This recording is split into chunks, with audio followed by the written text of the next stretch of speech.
Oke, selamat berjumpa kembali di pagi yang cerah ini di channel saya bersama saya.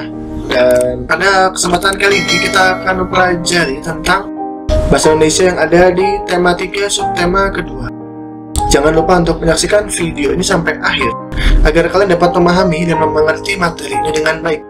Yuk kita mulai saja videonya.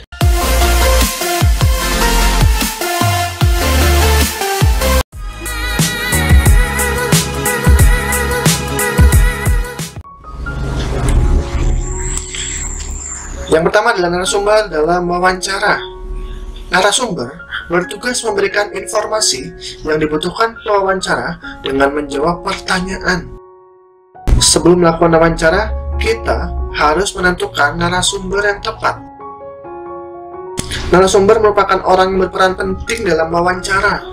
Oleh karena itu, narasumber sebaiknya diperlakukan dengan baik oleh pewawancara, baik sebelum, saat, maupun setelah wawancara. Narasumber yang akan kita wawancarai sebaiknya memenuhi syarat sebagai berikut. 1. Memiliki pengetahuan di bidang tertentu yang berkaitan dengan topik wawancara. 2. Memiliki keahlian tertentu dalam suatu bidang yang berkaitan dengan topik. 3. Mengalami atau terlibat dalam peristiwa yang berkaitan dengan topik atau pernah terlibat. Sikap-sikap wawancara yang baik kepada narasumber yaitu sebagai berikut. 1. Memperkenalkan diri kepada calon narasumber serta menyatakan maksud dan tujuan wawancara yang jelas. Jadi, jangan tiba-tiba langsung bertanya sama orang yang belum kita kenal tanpa maksud dan tujuan, maka itu akan membuat orang lain akan tidak mau diwawancara. 2. Meminta kesediaan seseorang untuk menjadi narasumber dengan menggunakan bahasa yang santun. Sebelum kita melakukan wawancara, kita harus meminta kesediaan dulu seseorang untuk menjadi narasumber. Kalau tidak mau, jangan dipaksa. 3. Menepati janji wawancara dengan narasumber pada waktu dan tempat yang telah disepakati. Setelah seseorang itu bersedia menjadi narasumber, kita harus membuat janji untuk wawancara. Tentunya waktu dan tempatnya juga harus sepakat. Jangan nanti narasumbernya ingin hari Rabu jam 8 pagi, wawancaranya datang pada hari Selasa. Tentunya itu tidak akan jadi wawancara. Jadi harus ditepati janjinya dengan waktu dan tempat yang telah disepakati. 4 adalah melayani narasumber dengan baik, misalnya memberikan makanan atau minuman saat wawancara. Ini juga harus diperhatikan dengan baik. Jika sudah mendapatkan narasumber, sudah bersedia dan sudah mau diwawancara, kita harus melayani dengan baik. Setidaknya berikan makanan atau minuman saat wawancara. Itu akan membuat narasumber menjadi senang. 5. Berbicara menggunakan bahasa yang santun dan interaktif saat wawancara. Ingat, bahasanya harus santun dan interaktif. Jangan bahasa yang kurang dimengerti oleh orang lain. 6. Mengajukan pertanyaan yang jelas serta mengulangi pertanyaan jika narasumber kurang paham. Nah, ini pertanyaannya juga harus jelas. Dan jika narasumber kurang paham, kita bisa mengulangi pertanyaannya. 7. Tidak menyela atau memotong penjelasan narasumber saat menjawab pertanyaan.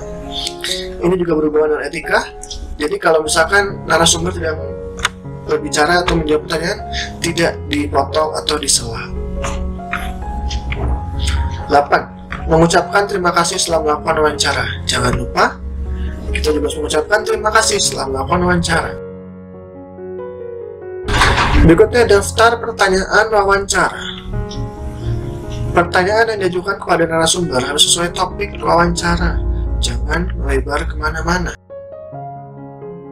Kata tanya yang dapat digunakan untuk membuat pertanyaan wawancara yaitu apa, berapa, siapa, di mana, kapan, mengapa, dan bagaimana.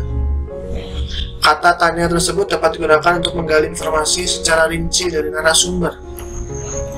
Saat wawancara, sebaiknya kamu tidak mengajukan lebih dari satu pertanyaan secara langsung, karena itu akan membuat narasumber menjadi bingung. Kamu dapat mengajukan pertanyaan tersebut secara bergantian. Jadi buatlah seinteraktif mungkin. Contoh pertanyaan. Mengapa penyu-penyu itu harus dilepas di laut? Atau bisa pertanyaan-pertanyaan lain. Lalu, apa yang terjadi jika penyu-penyu itu tidak dilepas? Berikutnya adalah pengelompokan pertanyaan wawancara. Pertanyaan wawancara sebaiknya dikelompokkan dari pertanyaan umum hingga pertanyaan yang khusus.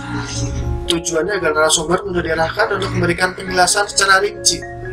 Dengan demikian, pewawancara juga akan mendapatkan informasi sesuai yang diinginkan. Hal lain yang perlu diperhatikan saat mengajukan pertanyaan wawancara adalah menggunakan bahasa yang santun.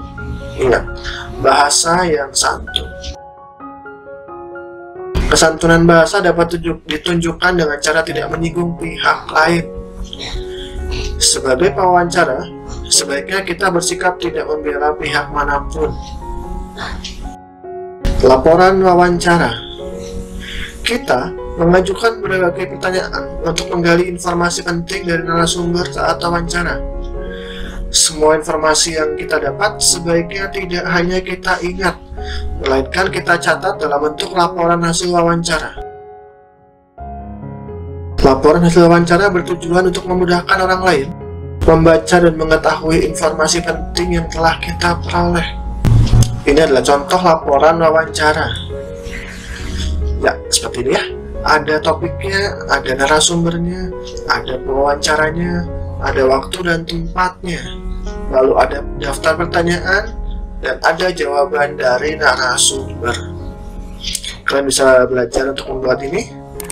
Mulailah untuk mewawancara orang-orang yang ada di sekitar kalian dulu dengan pertanyaan yang mudah-mudah dulu. Terima kasih sudah menyaksikan video ini sampai akhir. Semoga dapat membantu kalian dalam memahami dan mengerti materi ini. Jangan lupa subscribe, like, dan share video ini ya, agar kita semua dapat berbagi informasi tentang mata pelajaran ini kepada semua teman kalian dimanapun mereka berada. Dan kita akan berjumpa kembali pada video pembelajaran berikutnya yang akan mempelajari bahasa Indonesia yang ada di tema ketiga, subtema ketiga. Sampai jumpa dan selalu jaga kesehatan, tetap rajin berolahraga. Sampai jumpa.